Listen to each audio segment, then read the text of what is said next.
Je crois que le président de la République constate que toute action s'avère impossible. Déclarer que tout va bien. Et il sait que tout ne va pas bien. Il sait que rien ne va. Il le sait.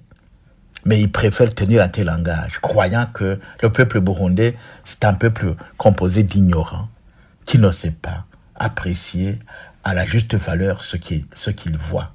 Le peuple burundais n'est pas ignorant. C'est un peuple digne, qui a été peut-être rendu ainsi, mais cela ne veut pas dire que le peuple ne voit pas, n'entend pas ce qui se dit, ne voit pas ce qui se fait. Eh bien, le président sait qu'il y a du feu dans la demeure. Il sait qu'il y a un problème réel.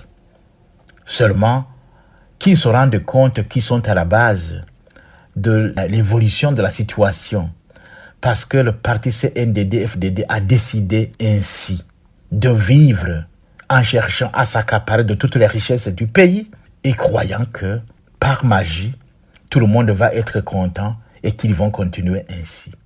L'argent de l'État, l'argent du pays, c'est comme le sang dans le corps humain.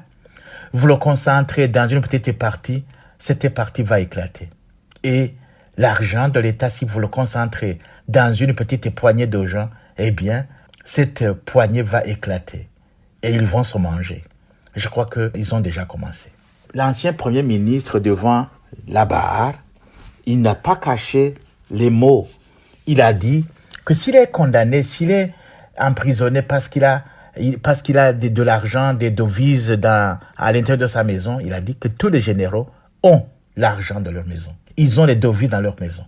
L'argent qui devrait être là pour le pays, maintenant, il est là pour les individus. Voilà la raison qui fait que nous soyons là où nous sommes.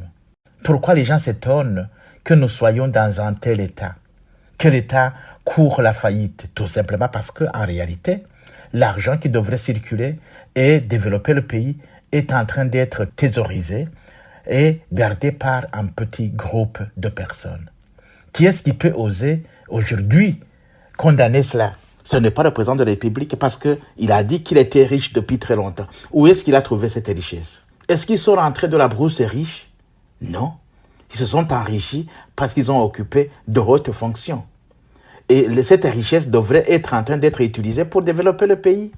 Tous ces généraux, s'ils mettaient cet argent et ces devises, ils mettaient ces devises ensemble, qu'ils remettaient ces devises au pays, le pays reprendrait les rails. Ils sont immensément riches lorsque le pays est immensément pauvre. Voilà le contraste qu'il faut souligner.